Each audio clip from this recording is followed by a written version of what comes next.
Assalamualaikum warahmatullahi wabarakatuh. Gimana teman-teman kabarnya sehat selalu ya. Untuk kita semua, semoga kita diberi kemudahan dan kelancaran untuk melunasi hutang-hutang kita. Oke, lu pasti pernah ngerasain ya, gimana paniknya tiba-tiba ditagih pinjol di luar kontak sama DC pinjolnya, atau di luar kontak darurat alias kondar. Nah, bahkan sampai ke kantor atau ke HRD, ke tempat kita kerja. Gue yakin banyak dari lo yang pernah ngalamin ini.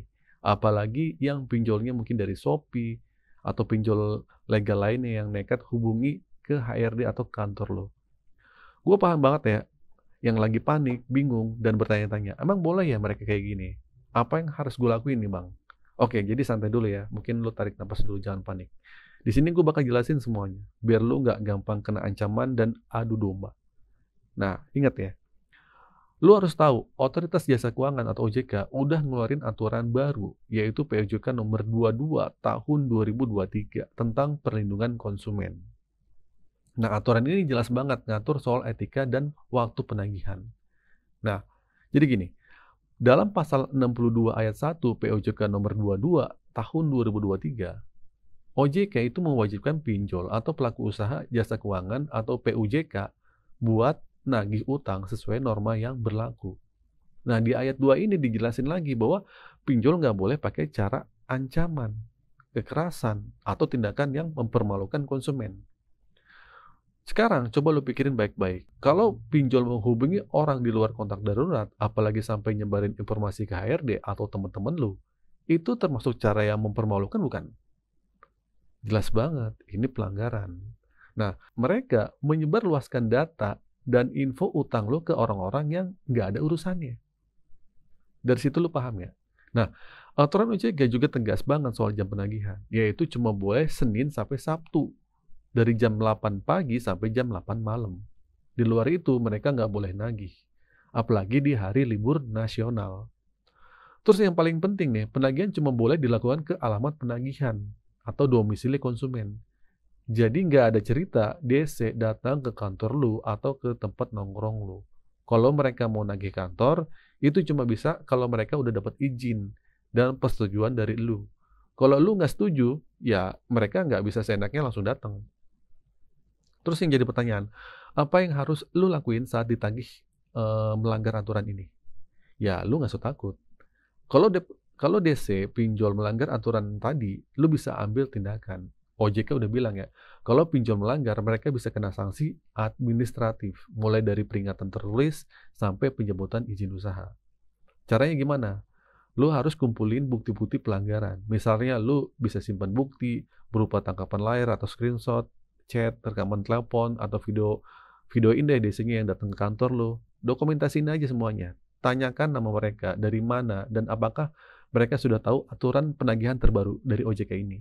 Jangan cuma diam dan panik ya. Lu juga harus berani. Nah, setelah bukti-buktinya lengkap, lu bisa laporin pinjol ini ke OJK. Ceritain aja kronologisnya, sertakan nama aplikasi pinjolnya, dan lampirkan semua bukti yang lu punya. Ini penting banget biar OJK bisa menindaklanjuti dan dari pinjol-pinjol yang nakal ini biar bisa jerak.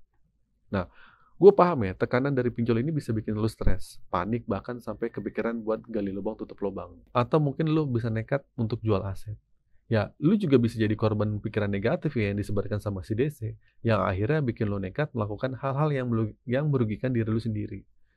Ingat ya, tujuan kita memutus komunikasi bukan lari dari tanggung jawab, tapi untuk menyelamatkan kesehatan mental lu. Pikirin nih, lu nggak bisa fokus kerja atau cari rezeki kalau setiap hari dihantui telepon, dihantui chat-chat pinjol yang ngancam lu. Lu nggak mau kan? Nah, makanya ada beberapa hal yang bisa lu lakuin. Putus komunikasi, ganti nomor HP, hapus WhatsApp, ganti email yang terhubung sama pinjol. Mungkin lu juga bisa reset HP ke setelan pabrik. Ini buat memastikan nggak ada aplikasi atau sistem pinjol yang masih menempel di HP lu. Ya. Nah, setelah lu ganti nomor dengan itu bisa jadi setelah lu ganti nomor HP, ingat ya, itu dengan nomor NIK yang berbeda kalau bisa. Lu bisa pakai NIK saudara lu atau anak lu. Ini buat jaga-jaga aja. Karena kalau NIK-nya sama, data lu bisa ketahuan lagi. Nah, terakhir, jangan bagikan nomor baru lu ke sembarangan orang. Nah, bocoran data ini seringkali datang dari teman-teman atau cukup bagikan ke orang-orang yang benar-benar lu bisa percaya aja untuk sementara waktu. Kadang ya, saudara, temen, atau orang lain itu bisa jadi kaki tangannya DC. Maksudnya gimana? Mereka itu malah jadi ngebantuin nagih lu karena mereka itu biasanya ditagih sama DC-nya atau di luar kontak darurat. Nah, setelah lu lakuin itu, lu bakal ngerasain ketenangan yang luar biasa. Pikiran lu jadi jernih dan lu bisa fokus untuk cari jalan keluar buat ngumpulin rezeki. Apakah ini artinya lu nggak perlu bayar lagi? Ya tentu enggak. Kalau lu masih bisa kerja dan berusaha, pasti ada rezeki kan? Nah, sisihin aja rezekinya buat negosiasi nanti. Kalau memang rezekinya lu cukup buat makan sehari-hari, ya udah apa boleh buat. Resikonya nama lu masuk slik OJK atau BE checking. Dan kemungkinan ke depannya lu nggak bisa pinjam lagi. Simple aja risikonya. Intinya, jangan biarin hidup lu hancur cuma karena ancaman pinjol. Jangan habisin waktu lu buat mikirin hal-hal yang nggak penting. Ya, dengan pertanyaan DC datang ke rumah apa enggak, DC sebar data apa enggak. Hidup ini diperjuangkan, bro. Ya, harus selangkah lebih maju. Fokus tata hidup lu ke depan. Cari peluang baru. Kesimpulan dari ini adalah aksi nyata yang harus lo lakuin. Ya, semua udah kita bahas. Ada beberapa poin-poin penting yang wajib lu praktikin.